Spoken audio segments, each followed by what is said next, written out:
Hello again, ladies and gentlemen. Today's lesson will focus on objective test item analysis.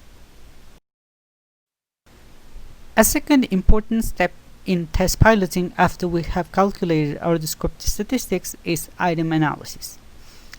There are three basic procedures that we need to carry out concerning our items. First one is to calculate the facility index, the second one is to come up with the discrimination index, and finally to perform a distractor analysis. Item analysis is relatively simple. Once we have developed a set of items, we can revise them and then administer them to a group of people with the same or similar characteristics to the target group. And of course, once we have administered this first preliminary version of the test battery, we will enter all of our data in Excel or SPSS. And finally, once we have calculated our statistics and we have the totals for the different correct answers, we can perform an item analysis. Now, this is the procedure that we're going to use to analyze items in objective test. If you remember, in this kind of test, there is only one possible correct answer. So, this kind of test can take the form of a multiple choice test, as in this example. We have a question and then the student, the test taker, has to circle the correct answer. So it doesn't matter if it circles A, B, C or D, there is only one possible correct answer. So a correct answer is going to be 1 point and an incorrect answer is going to be 0 points. In this way, we're going to enter all of our data in our spreadsheets, where we're going to have the number of items and then the number of students, and we're going to indicate every correct answer with number 1 and every incorrect answer with number 0.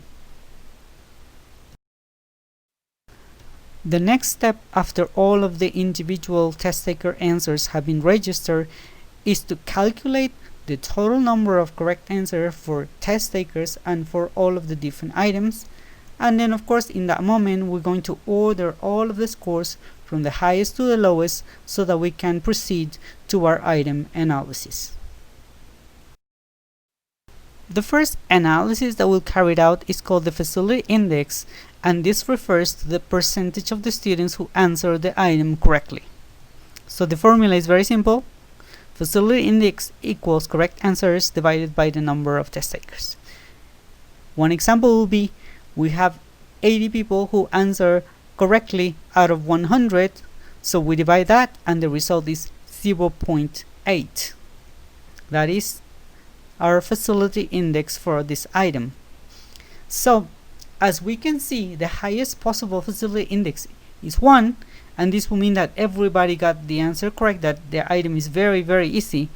And then the lowest possible facility index is 0, and in this case this means that the item was so difficult that no test taker got it correct. So it's obvious to say that the facility index of our test items will depend on our purposes. In any given test, we can have a different combination of difficult, easy and medium difficulty items.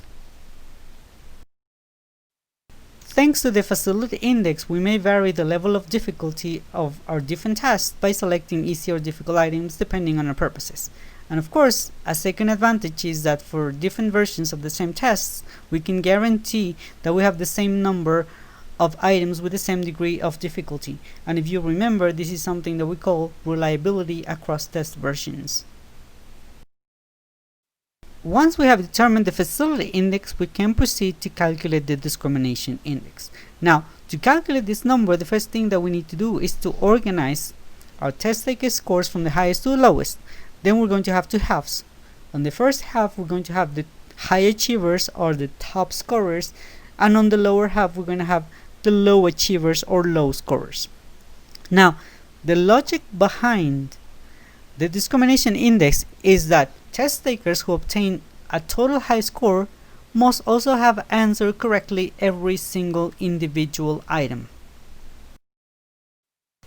The discrimination index can be defined as the extent to which an individual item can help you distinguish between high achievers and low achievers.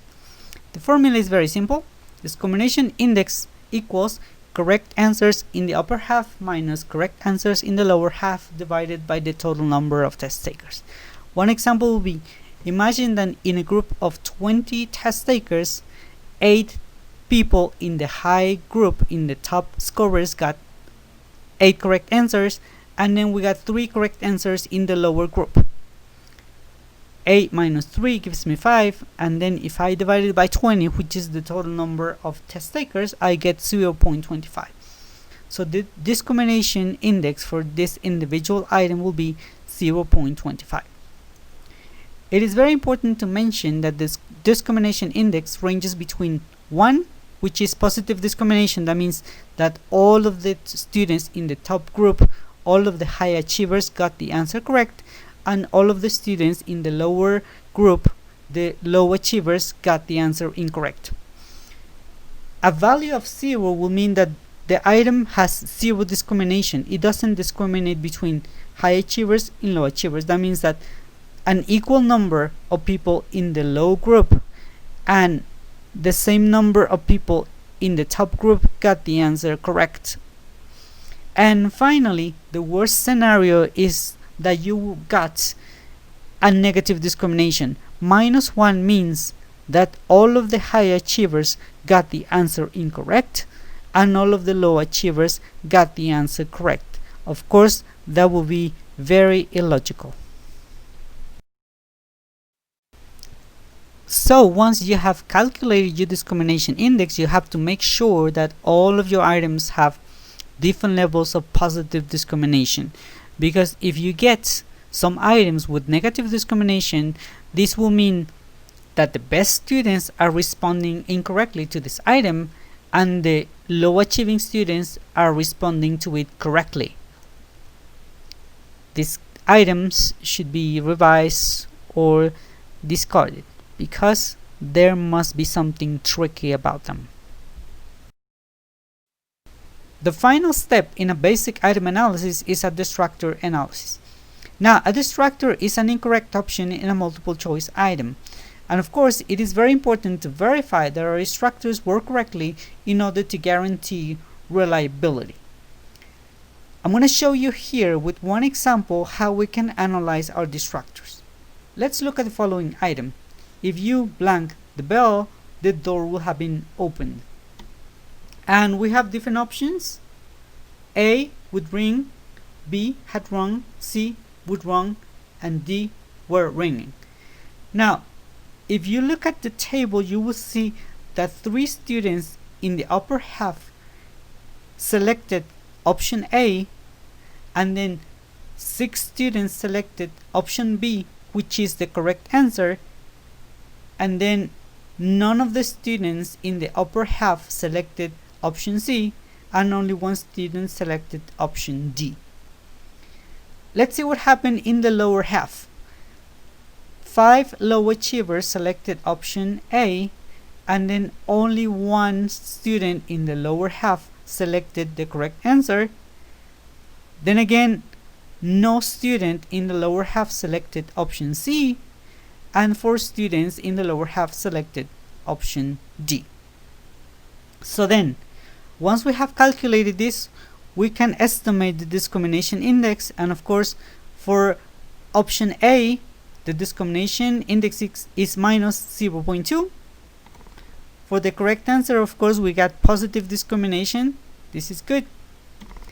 And then for option D, the discrimination index will be 0.0.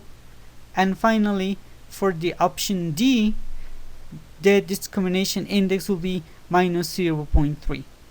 So something important that we can see here is that option C was selected by no student at all, and therefore it has a 0 discrimination index, and basically this distractor is not working correctly because nobody is selecting it. It is like instead of having 4 options, we have only 3. This distractor is not doing its work, and therefore we should revise it or replace it by something else that can be more attractive for people in the lower half.